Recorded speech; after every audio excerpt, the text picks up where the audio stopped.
माँ Janaki series present. बोलो श्री रामचंद्र भगवान की।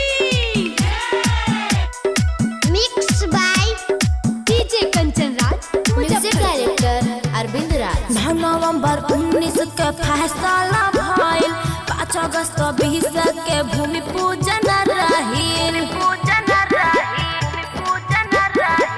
नवंबर 19 के फैसला भइल, 5 अगस्त 20 के भूमि पूजन रहिल। मंदिर बनता Ram ji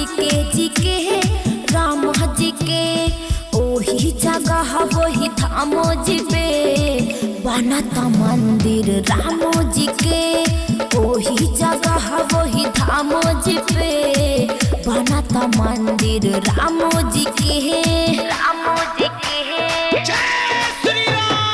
mix by DJ Kanchan राज। मंदिर राम जी के। जय श्री राम। अभी खुशियाँ ही खुशियाँ बा, झूमत खुशियन से दुनिया बा। अभी खुशियाँ ही खुशियाँ बा, झूमत खुशियन से दुनिया बा।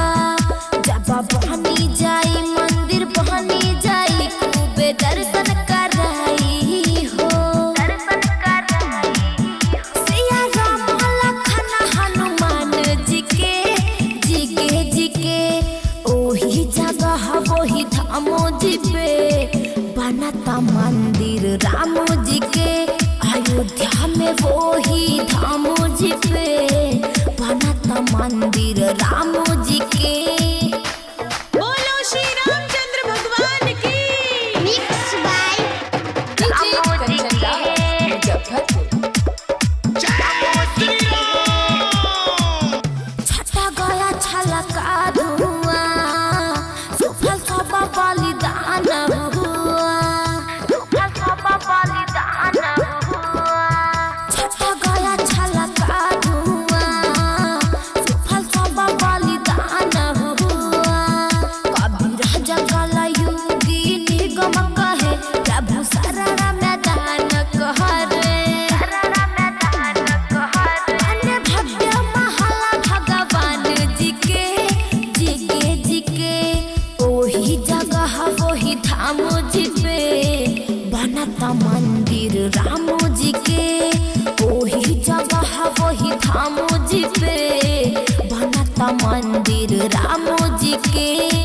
नवंबर 19 के फैसला भइल, 5 अगस्त 20 के भूमि पूजन रहिल। नवंबर 19 के फैसला भइल, 5 अगस्त 20 के भूमि पूजन रहिल। मंदिर बनता राम जी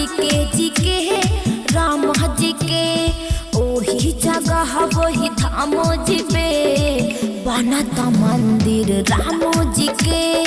ओही जगह वही धाम जी पे बनता मंदिर राम जी के।